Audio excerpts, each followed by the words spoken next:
Iya, saudara, ya saya beri tema firman Tuhan malam hari ini berjalan bersama Yesus. Banyak orang yang merasa berjalan bersama Yesus, tapi mereka tidak sungguh-sungguh mengenal siapa Yesus. Kita buka bersama langsung saja Injil Lukas pasal 24. Lukas pasal 24 ayat yang ke-13 mulai.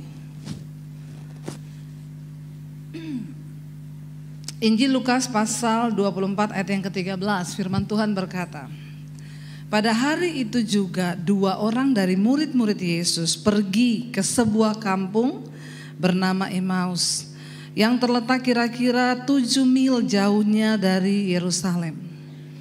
Ayat 14, dan mereka bercakap-cakap tentang segala sesuatu yang telah terjadi. Ayat 15, ketika mereka sedang bercakap-cakap dan bertukar pikiran, datanglah Yesus sendiri mendekati mereka, lalu berjalan bersama-sama dengan mereka. Ayat yang ke-16, tetapi ada sesuatu yang menghalangi mata mereka, sehingga mereka tidak dapat mengenal Dia. Saudara, ayat ini kalau saudara baca di dalam Lukas 24 ini kisah Yesus dibunuh. Ya, Yesus ditangkap lalu dia dibunuh dan disalibkan. Ada dua orang murid yang merasa kecewa dengan kematian Tuhan Yesus. Lalu mereka berniat mau pulang kampung. Kenapa? Karena semua harapan mereka buyar. Mereka berpikir Yesus yang mereka sembah, mereka ikuti, yang mereka harapkan tiba-tiba mati dibunuh. Buat apa lagi kita ada di sini Yerusalem? Semua sudah berakhir, mending kita pulang kampung. Ketika mereka sedang berjalan 7 mil, mereka berjalan dari Yerusalem ke sebuah kampung yang bernama Emmaus. Mereka sedang asik bercerita tentang semua yang terjadi. Alkitab berkata ketika mereka sedang bercakap-cakap dan bertukar pikiran, datanglah siapa? Yesus sendiri. Mendekati mereka lalu berjalan bersama-sama dengan mereka. Tetapi ada sesuatu yang menutup mata mereka sehingga mereka tidak dapat mengenali Yesus. Hari-hari ini ada begitu banyak orang Kristen yang merasa berjalan bersama Tuhan, tapi tidak banyak yang sungguh-sungguh mengenal Tuhan. Ada sesuatu yang menutupi mata rohani kita sehingga kita nggak bisa mengenal rencana Tuhan, mengenal siapa Dia. Jadi dua orang murid ini saudara berjalan dengan sakit hati karena kecewa Yesus mati, pulang kampung saja. Ketika mereka sedang bercakap-cakap, Yesus berjalan. Lalu ayat yang ke-17 di sana dikatakan saudara, Yesus berkata kepada mereka, apa yang kamu percakapkan? Ya, apa yang kamu percakapkan? Kata Yesus, sementara kamu berjalan, mereka berhenti dengan muka muram. Jadi waktu mereka berjalan, Yesus tanya, apa yang kamu percakapkan? Maka berhentilah mereka dengan muka muram. Lagi asik-asik jalan, tiba-tiba Yesus datang. Apa yang kamu cakapkan? Tiba-tiba mereka berhenti dengan muka muram lihat Yesus. Lalu mereka bilang sama Yesus begini. Ayat yang ke-18. Seorang dari mereka namanya Kleopas menjawab Yesus, adakah engkau satu-satunya orang asing di Yerusalem yang tidak tahu apa yang terjadi di situ pada hari-hari sekarang ini? Dengan berhenti dengan muka muram mereka melihat Yesus dan menjawab, kayaknya kamu satu-satunya orang asing ya, baru datang. Dari mana? Nggak tahu apa yang terjadi. Hello, nggak lihat Instagram, nggak baca Facebook, nggak baca koran hari ini. Kamu nggak tahu apa yang terjadi? Mereka ngomong sama Yesus. Karena heboh Yesus disalibkan hari itu. Yesus disalibkan dan itu viral saudara. Menjadi berita yang viral di tengah semua orang masyarakat di tempat itu. Jadi mereka pikir ini orang nggak tahu ya apa yang terjadi. Kayaknya orang baru. Lalu saudara ayat 19 kata Yesus kepada mereka, apakah itu? Jawab mereka, apa yang terjadi dengan Yesus orang Nazaret? Dia adalah seorang nabi yang berkuasa dalam pekerjaan dan perkataan di hadapan Allah dan di depan seluruh bangsa kami. Tetapi imam-imam kepala dan pemimpin-pemimpin kami telah menyerahkan dia untuk dihukum mati dan mereka telah menyalibkannya. Ayat 21 ini penting, mereka bilang, padahal kami dahulu mengharapkan bahwa dialah yang akan datang untuk membebaskan bangsa Israel. Kenapa mereka kecewa Yesus mati? Karena mereka mengikut Tuhan dengan ekspektasi, tujuan yang berbeda dengan firman Tuhan. Ketika mereka tidak melihat yang mereka harapkan, mereka menganggap Yesus tidak mati dan dia akan menjadi raja di Israel. Lalu mereka ini para pendukung partai nanti dapat jabatan. Itu yang mereka pikir, mereka akan mendapat tempat penting. Sebagai orang Kristen, seringkali kenapa kita gak sungguh-sungguh mengikut Tuhan? Karena kita berpikir ikut Tuhan itu berkat. Karena kita berpikir ikut Yesus itu pasti gak ada masalah. Karena kita berpikir kalau kita ikut Yesus semuanya akan baik-baik saja. Maka ketika datang masalah, kita kecewa. Dan kita tidak pernah sungguh-sungguh mengenal Tuhan dan rencananya di dalam hidup kita. Saudara, jangan sampai mata rohanimu tertutup dan engkau tidak bisa melihat rencana Tuhan atas hidupmu. Sebab dia Tuhan yang turut bekerja dalam segala perkara untuk mendatangkan kebaikan. Ada begitu banyak orang yang gak ngerti kehendak Tuhan. Ya, matanya tertutup, dikatakan di sana ada sesuatu yang menghalangi mata mereka. Bayangkan, mereka lagi cerita tentang Yesus. Yesus datang, mereka gak kenal. Mari kita selidiki, mari kita introspeksi diri hari-hari ini. Apa yang menutup mata rohani kita di dalam mengikut Tuhan? Kenapa kita gak ngerti rencana Tuhan? Kenapa kita tidak mengerti apa maunya Tuhan di dalam hidup kita? Karena itu seringkali kita hidup menjadi orang Kristen. Kita bebas melakukan segala sesuatu tanpa pernah merasa bahwa Tuhan itu bersedih dengan apa yang kita buat. Waktu kita gak ngerti kenapa kita diizinkan difitnah. Waktu kita gak ngerti kenapa Tuhan izinkan rumah tangga kita bermasalah. Kita gak pernah ngerti. Sehingga kita terus berkutat dalam persoalan yang sama. Dan tidak pernah lulus-lulus di dalam ujian iman. Sehingga kita seperti bangsa Israel. Perjalanan yang harusnya ditempuh hanya dalam beberapa hari menjadi 40 tahun karena bersungut-sungut. Cepat atau lambatnya engkau menggenapi rencana Tuhan atas hidupmu tergantung dari respon. Selama engkau bersungut-sungut, selama engkau tidak mengerti rencana Tuhan, engkau akan berputar dalam masalah yang sama. Ada orang-orang yang hidupnya gak pernah keluar dari masalah itu dan itu lagi. Kenapa? Karena mereka tidak pernah mengerti, matanya tertutup. Berdoa hari-hari ini saudara, Tuhan aku tidak mau jadi orang Kristen yang mataku tertutup. Juga buat yang muda-muda yang belum menikah, jangan sampai kau bilang cinta itu buta. Kalau jatuh cinta jangan buta, melek, amin. Kalau sudah nikah baru buta, ya bapak-bapak. Ya ibu-ibu karena sudah terlanjur, nggak bisa diganti-ganti lagi. Ya sudah itu yang kau gumulkan. Saya selalu bertanya dalam hidup ini ada nasib, ada takdir. Takdir itu tidak bisa dirubah. Mati, lahir itu takdir, nggak bisa kita rubah. Kalau nasib itu kita yang bikin. Takdir itu dari Tuhan, tapi nasib kita yang bikin. Sekarang saya mau tanya, jodoh itu takdir atau nasib?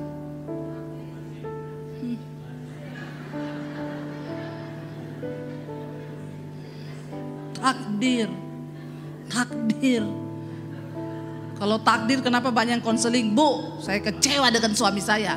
Itu nasibmu. Kau yang buat sendiri. Jodoh itu bisa takdir, bisa. Siapa yang pernikahannya di sini dianggap nasib? Enggak apa-apa, angkat tangan saja. Saya bu, nasib ya nasib. Ya, apa daya nasi sudah menjadi bubur. Kalau ditambah bakwan sama pangsit jadi bubur ayam, enak. Amin.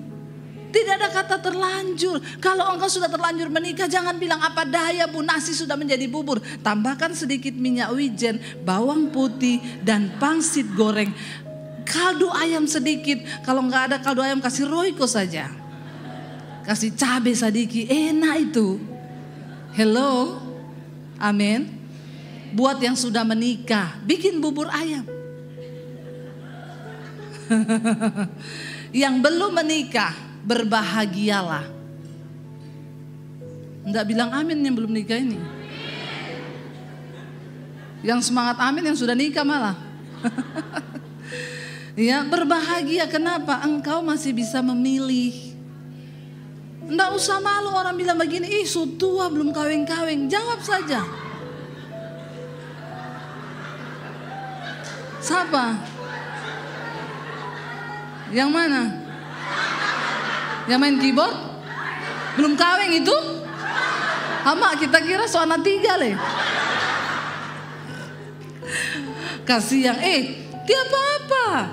Kalau ada orang bilang begini, Hama so tua belum kawin masih jomblo. Bilang begini, mending tua jomblo happy daripada muda so jadi duda dan janda. Jadi janda muda dan duda muda. Bercerai karena salah nasib. Tidak apa-apa, Tuhan pasti akan kirim kau yang terbaik. Yang amin yang belum nikah loh. Banyak sponsor di situ. Tapi umur berapa sekarang? Soalnya bukan begitu. Di bawah 30 tahun jodoh di tangan Tuhan. Di atas 30 Tuhan lepas tangan. Ya, tidak ada kata mustahil. Selalu ada harapan. Yang jawab banyak amin. Berdoa aja, siapa tahu ada di antar sini. Ya saudara, jangan salah memilih. Kalau yang belum nikah, buka mata lebar-lebar. Ada yang bilang, bu saya ini sudah tunangan bu, tapi sejak tunangan pacar saya ini berubah bu. Saya pernah ditampar, dia main tangan, putus saja. Tapi kita sudah tunangan bu, gak peduli. Mending kamu putus tunangan daripada kamu cerai. Harus berani, amin. Yang muda-muda harus berani berkata, aku berdoa kalau ini bukan jodohku, Tuhan putuskan. Saudara tahu, kita sih bilang ya jodoh itu takdir. Tapi percaya enggak? Kenapa banyak perceraian di kalangan rumah tangga Kristen? Karena banyak orang menikah cuma gara-gara sudah terlanjur. Terlanjur bersinah, terlanjur melanggar kekudusan. Ya gimana ya bu, saya sudah terlanjur. Kamu nikah cuma gara-gara terlanjur. Kamu gak sertakan Tuhan, habis babak belur. Mari kita berdoa saudara. Jangan nikah karena terlanjur. Yang masih muda-muda di sini, jaga kekudusan hidupmu, amin. Ya, biar Tuhan yang menentukan yang terbaik. Jaga kehormatanmu supaya engkau dapat yang takdir Tuhan. Ya, jangan terlalu banyak nonton layangan putus Layangan embang ditonton terus. Anak saya bilang, ih nonton layangan putus jadi takut nikah ya mam. Saya bilang gak usah takut nikah. Makanya berdoa dapat jodoh kayak papimu itu loh. Ya, yang takut Tuhan. Dan takut istri. Perlu laki-laki takut istri. Bukan takut sebenarnya, mengasihi. Laki-laki tuh kalau mengasihi istri pasti sukses. Bapak-bapak tidak bilang amin nih. Ini bapak-bapak ini. So bilang amin. Taruh terus fotonya istri di dompet. Ya, siapa yang ada foto istri di dompet? Jadi kalau bos marah di kantor, buka tuh dompet, tersenyum. Ternyata tidak ada yang segala kau sayang. Bisa jadi penghiburan itu. Ya. Tuhan suruh kita saling mengasihi, bukan takut sebenarnya. Jadi saudara, mari kita mengerti ada rencana Tuhan dalam hidup kita ke depan. Karena itu kamu jangan salah melangkah karena matamu tertutup. Buka matamu, buka mata rohanimu, lihat sesuatu yang besar di depan. Saya ngomong begini kalau sama orang yang gak nangkap saudara, bengong tok dia gini. Karena gak ngerti, matanya tertutup. Tapi kalau orang yang nangkap, yes, amin. Aku percaya Tuhan ada sesuatu yang besar dengan hidupku. Saudara, lalu Alkitab berkata di sini, firman ini berkata, mereka berjalan, Yesus bicara. Mereka bilang, padahal kami dulu mengharapkan loh dia itu bakal jadi raja di Israel yang akan membebaskan Israel. Padahal ikut Yesus jangan padahal. Aku ini hidupku gini-gini terus loh, padahal aku tuh rajin doa malam, padahal aku melayani, padahal. Jangan kita ikut Tuhan, aku ditolong atau tidak ditolong, Tuhan tetap baik. Aku sembuh atau tidak sembuh, Tuhan tetap baik. Ada mujizat atau tidak ada mujizat, Tuhan tetap dahsyat. Pegang itu saudara, kita punya Tuhan yang dahsyat. Itu kenapa saudara? Karena Yesus adalah jaminan sampai pada hidup kekekalan. Lalu akhirnya Yesus itu berkata kepada mereka saudara, ya. Mereka cerita dia dihukum mati, para pemimpin kami, padahal kami gini-gini. Tapi beberapa perempuan pagi-pagi ke sana dan kuburnya sudah kosong, mereka tidak menemukan mayatnya. Lalu mereka datang dengan membawa berita, mengatakan bahwa ia telah hidup. Beberapa teman kami juga telah pergi ke kubur itu dan mendapati memang benar perempuan-perempuan itu yang mereka katakan dia sudah tidak ada lagi di sana. Padahal mereka sudah dengar Yesus sudah bangkit, tapi mereka udah kecewa, mereka pulang ke Emmaus. Mereka gak tunggu lagi apa yang Tuhan mau katakan karena sudah kecewa ikut Tuhan. Ayat 25, lalu Yesus berkata, lalu ia berkata kepada mereka, hai kamu apa? Orang bodoh. Betapa lambannya hatimu sehingga kamu tidak percaya segala sesuatu yang dikatakan oleh para nabi. Siapa orang yang bodoh di hadapan Tuhan? Bukan orang yang gak sekolah. Orang yang bodoh di hadapan Tuhan bukan orang yang gak bisa baca tulis dan gak bisa hitung matematika. Orang yang bodoh di hadapan Tuhan, orang yang tidak mengerti kehendak Tuhan. Itu orang yang bodoh, paling bodoh. Engkau harus mengerti kehendak Tuhan. Saya ini beberapa waktu yang lalu bangun studio saudara. Kita lagi bangun studio di Jakarta karena Tuhan memberkati. Ya, lalu cari-cari pemborong, ya, lalu suami saya usulkan ya sudah pakai teman saya aja, anak Tuhan, pelayan Tuhan juga. Ya udah dihitung berapa, ya habisnya berapa, sekian ratus juta. Akhirnya kita sudah percaya sama dia karena katanya kan anak Tuhan, sudah kasih saudara, uangnya sudah mengalir sudah mau hampir 60%, tinggal sedikit lagi. Jadi kita pikir, terakhir dia minta tolong transfer 200 juta ya. Saya ini udah mau beli bahan-bahan ini yang penting-penting karena sudah mau finishing. Saya transfer. Tapi hati saya enggak enak saudara, karena kita sering tinggal-tinggal pelayanan. Saya bilang sama suami saya, kayaknya ada yang gak beres ini. Lalu kita telepon tukang yang ada di sana. Mas, semua sudah dibeli keramik ini belum ada bu. Makanya saya ini mau kerja gak bisa karena gak ada bahan. Loh kemarin dia sudah minta duit loh gini-gini. Akhirnya saya paksa. Kalau gitu saya telepon dia, kita sekarang ke toko keramik kayak ini kita beli ya. Saya pilih bahannya, kamu yang bayar. Uangnya kan sudah kamu bawa. Kita pilih, dia oke. Sampai besok gak ada barangnya. Kenapa kamu belum beli? Nggak ada, tunggu saya pelayanan, saya ini. Akhirnya saya desak, ternyata uangnya udah habis. Dan saya hitung-hitung saudara, dia bawa uang saya 300 juta. Yang dia nggak belanjakan apa-apa, tapi itu dia bawa. Setelah kami hitung. Saya marah, saya kecewa. Saya bilang, kamu ya, mana nota-notanya? Sekarang pertanggungjawaban. Nggak ada satu nota pun hilang. Waduh, saya kecewa saudara. Saya bertanya sama Tuhan, kenapa Tuhan engkau izinkan kayak begini. Tiap hari saya WA dia, mana uang saya balikin. Oh ya tunggu, saya lagi cari nota-notanya, nanti ada pertanggungjawabannya gini. Berapa minggu nggak ada apa-apa. Saya jadi kacau akhirnya dengan suami. Makanya kenapa juga kamu pilih temanmu itu gini. Setan itu menyerang saudara. Akhirnya nggak bisa doa, saya pahit, saya kecewa. Satu malam itu saya hati panas, kita akhirnya jadi saling menyalahkan terus. Saya bilang sama dia, ya sudahlah, saya tuh merenung, Tuhan kenapa Tuhan engkau izinkan ini, pasti ada maksud Tuhan loh.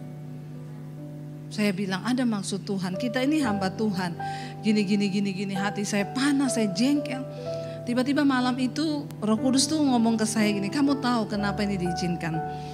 Kamu kan sering konseling orang. Pernah ada yang datang, Bu saya ditipu orang, uang saya dibawa lari 5M.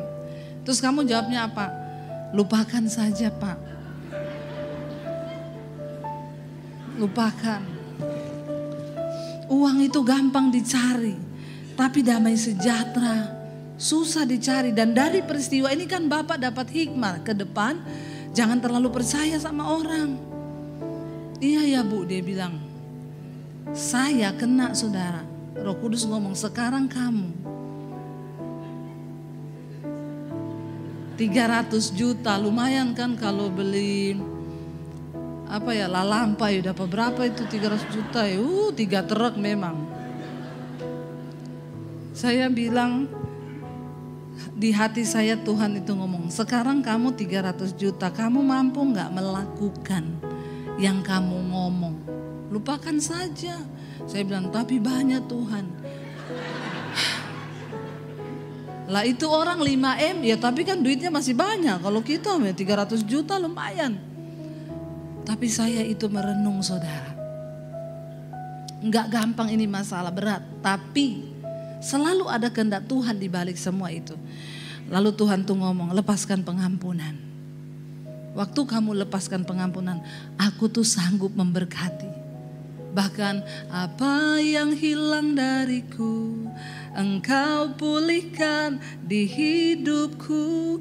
Lebih dari yang aku tahu, Kau memeliharaku. Amin.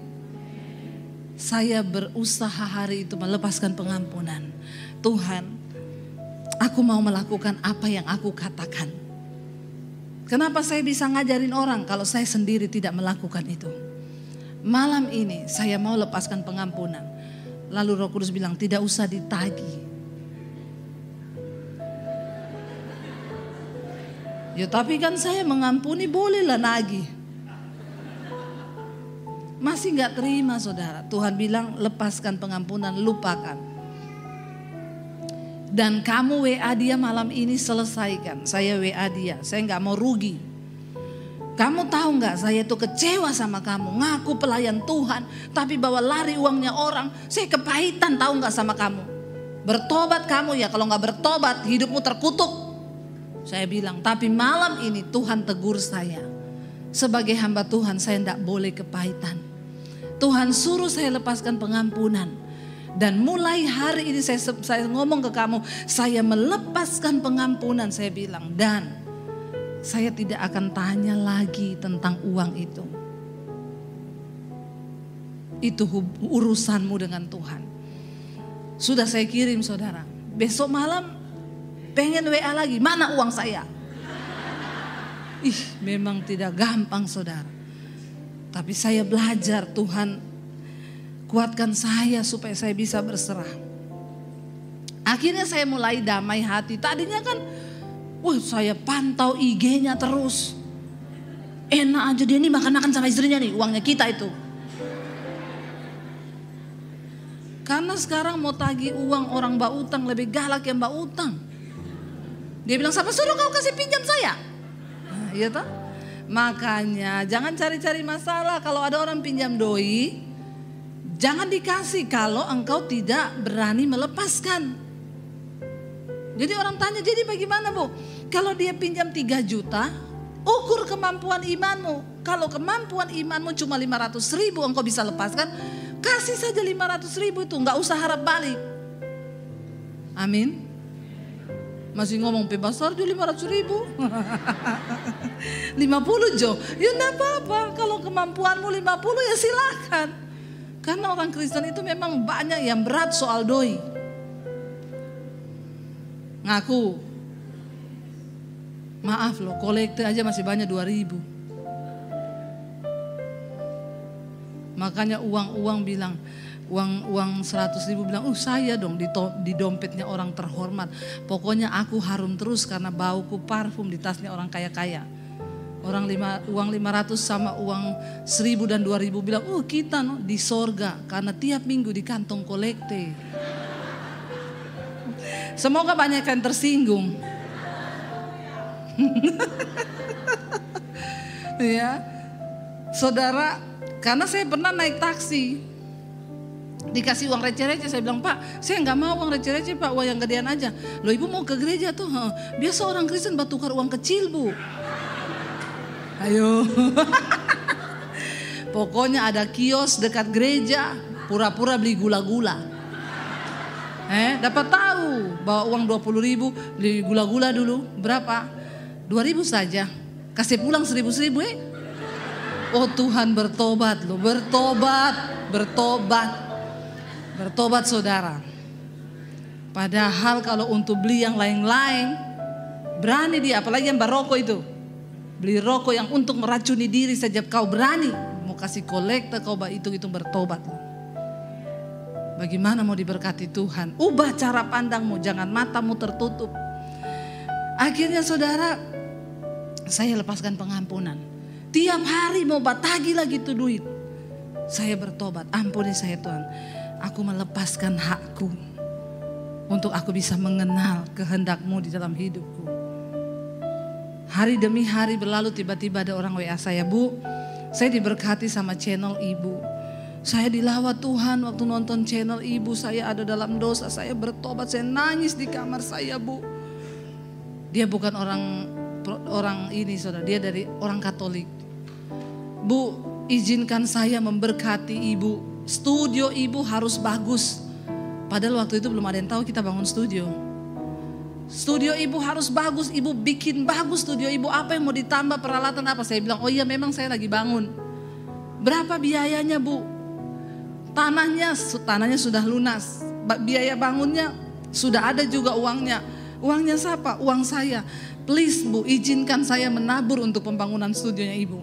Ibu fotoin aja, Bu. Proposal yang tukangnya itu mintanya berapa untuk renov? Nggak usah, Bu. Saya sudah punya, kan sih kita nggak bayar cash kok, kita bayar sesuai yang dikerjain. Jangan, Bu, izinkan saya memberkati Ibu. 3 hari dia WA saya terus minta itu proposal ke tukang, saya nggak balas. Akhirnya satu kali dia telepon, Bu Debbie, jangan tahan berkat Tuhan ya. Saya disuruh Tuhan karena saya diberkati. Studio Ibu harus bagus, Ibu harus terus melayani dan syuting khotbah-khotbah karena itu menangkan banyak jiwa. Fotoin aja, Bu, saya foto saudara. Biayanya itu 800 juta, dia transfer 1 M.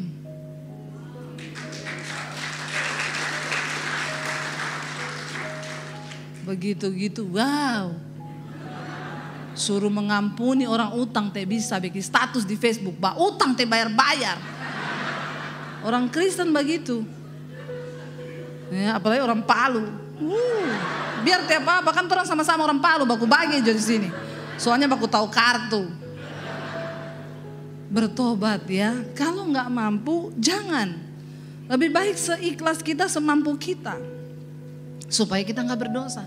Waktu saya lepaskan pengampunan, saya mengerti kehendak Tuhan itu apa. Oh, Tuhan ini mau membentuk saya. Saya sering layani orang.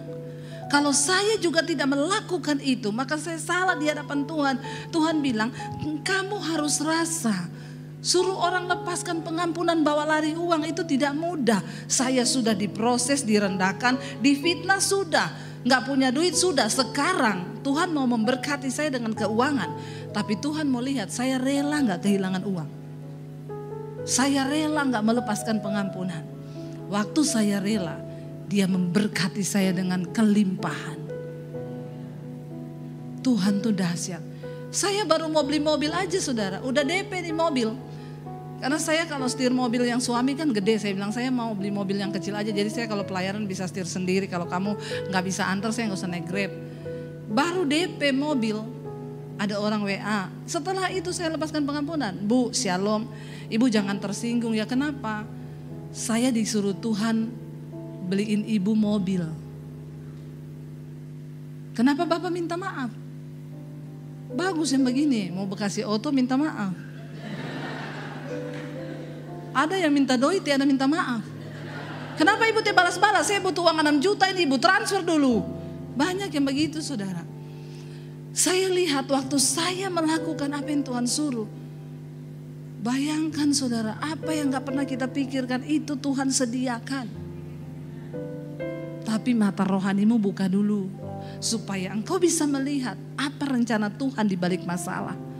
Kalau engkau gak lihat itu, engkau puter-puter terus 40 tahun di dalam masalah yang sama, tidak lulus-lulus.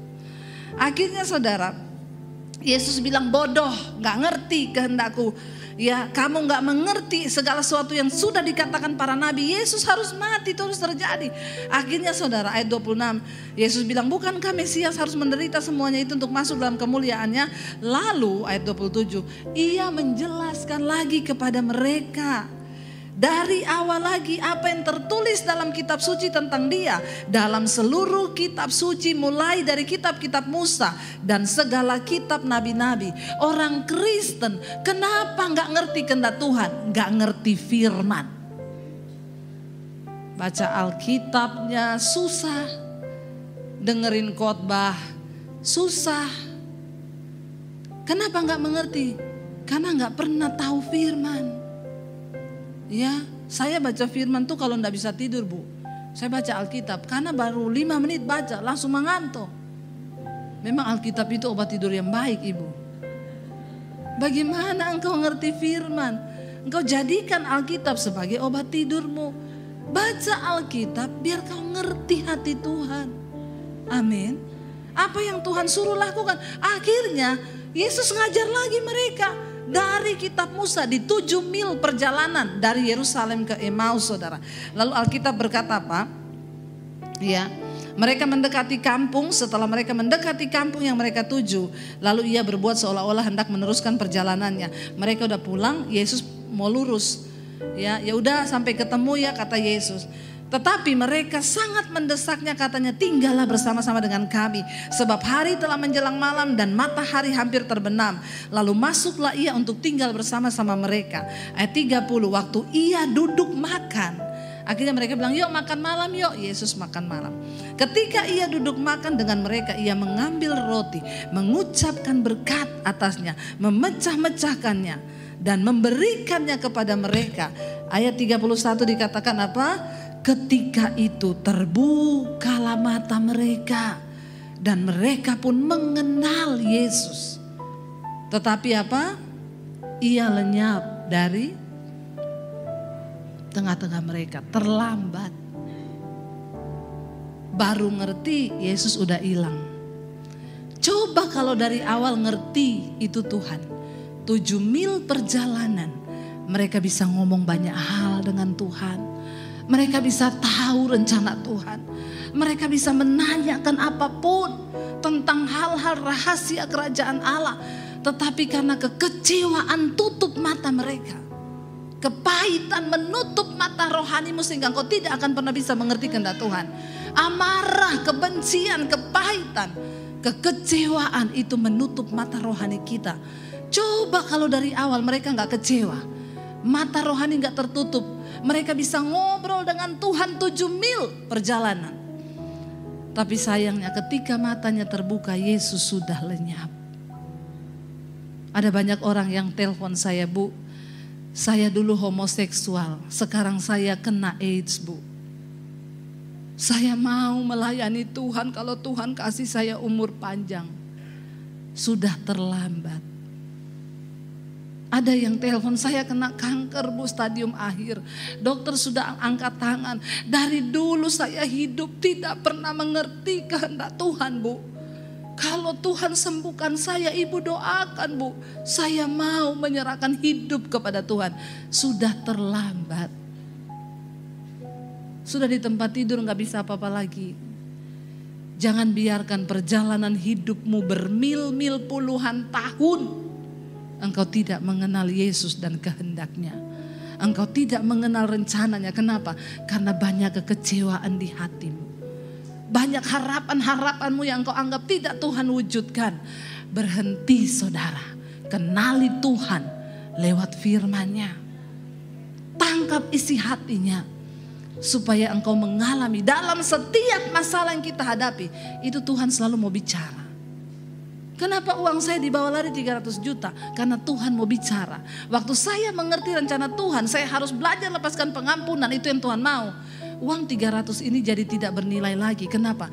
Nilai di balik masalah itu yang lebih wow. Saya mengerti kehendak Tuhan. Dan ketika saya mengerti, Tuhan balikan berlipat kali ganda. Asal hati kita plong. Asal hati kita kudus. Dia Tuhan yang tidak pernah berhutang. Dan berkat-Nya tidak pernah terhalang ketika engkau berkenan di hadapannya. Mari kita bangkit berdiri bersama. Kau membuat kami sesuai dengan rencana-Mu Tuhan. Kau yang membentuk hidup kami. Rencana-Mu dalam hidup kami itu luar biasa. Katakan bersama di hadapan Tuhan, saudara, pujian ini.